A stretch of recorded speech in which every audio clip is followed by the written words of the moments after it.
آزرا پاشو آب بخور. من بچه‌تو اذیت نکردم، فقط داشتم نازش میکردم.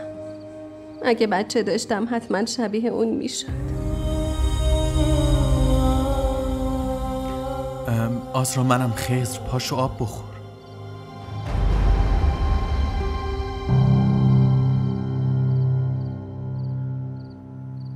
من فکر کردم شاه میره، فکر کردم اومده سرم داد بزنه.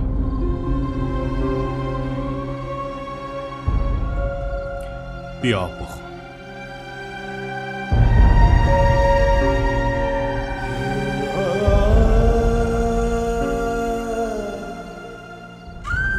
هر بار مریض میشم فکر میکنم میمیرم،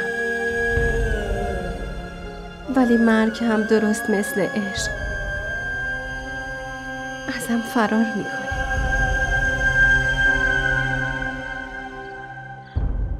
من شاهمیر رو طلاق میدم.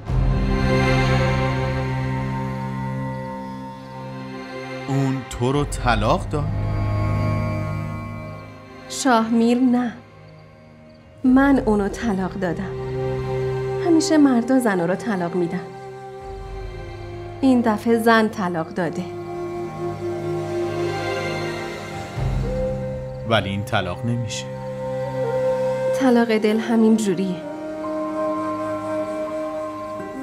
تو بازم برمیگردی پیشش؟ نه، اون اولا خیلی عاشقم بود، الان فقط به خاطر حرف مردم نگهم داشته.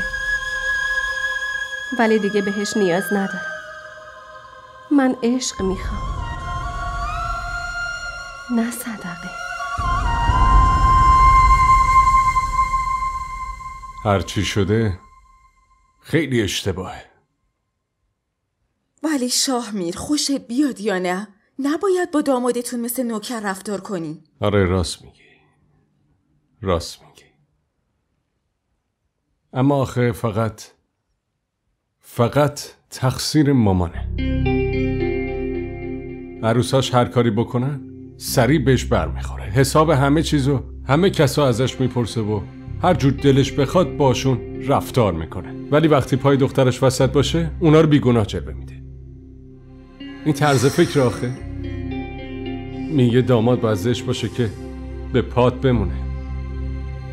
الان برعکسش بهش ثابت شد. یعنی کیه؟ آره صدای ماشینه. ببینم کیه. آره برو.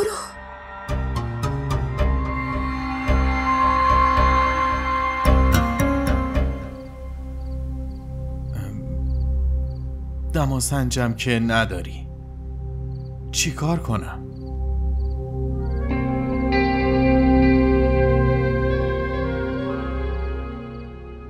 پس یه کاری کن، این قرصو بخور. چیزی خوردی؟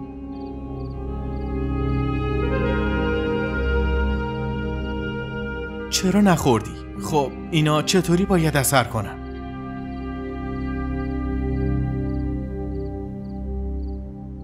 پشت سرت یه دونه بیسکویته، میشه بهم بدیش؟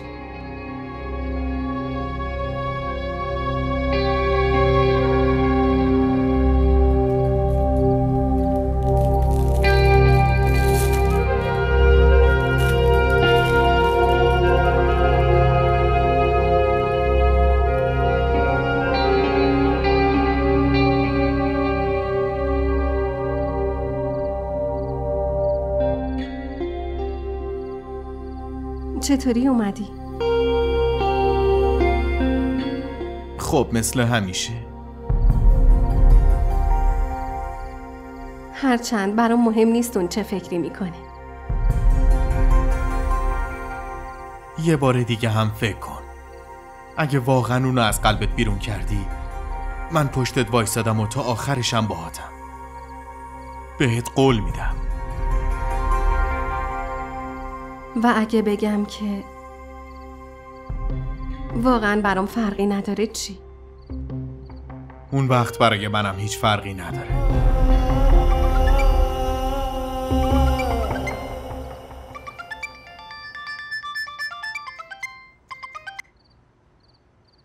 الو؟ بذار بیاد، برام مهم نیست.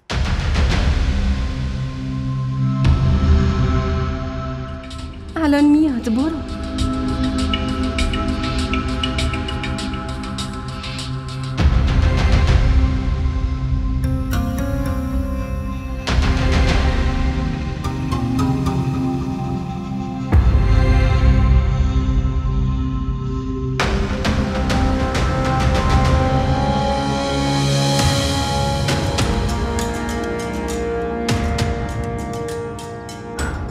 آسرا، ببینم این کی بود؟ هیچ کس. زن داداش، کی اومدی؟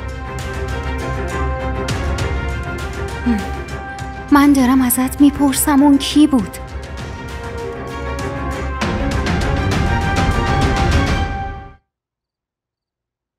داداش خبر میدادین میومدم فرودگاه دنبالتون. راستش تعطیلات شروع شد. منم فکر کردم مامان دلتنگه. گفتم پاشم بیام اینجا. مامان بیمارستان دیگه. شما در مورد آبجی آبده چیزی نمیدونین؟ نه. چه اتفاقی افتاده؟ حالش خوبه؟ مامان هیچی بهتون نگفته؟ فقط صبح باش حرف زدم، همون وقتی که دختر آبجی آبده به دنیا آمده بود. همون موقع داداش ستار طلاقش داد.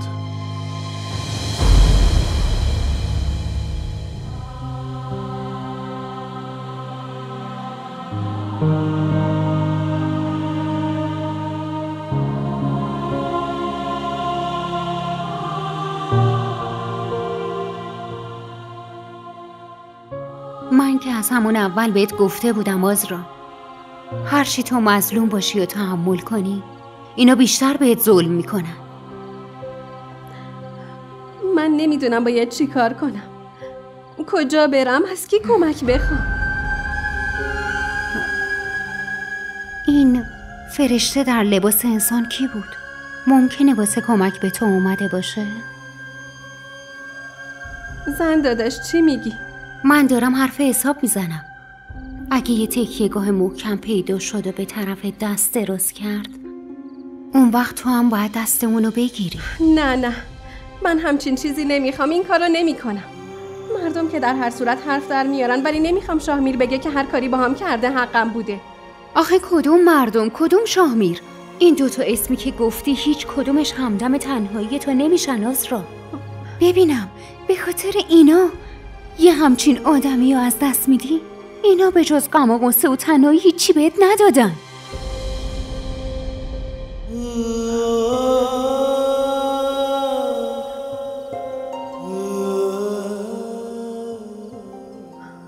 مگه چند وقت از ازدواج دومم گذشته که تو واسه خودت عشق جدید پیدا کردی؟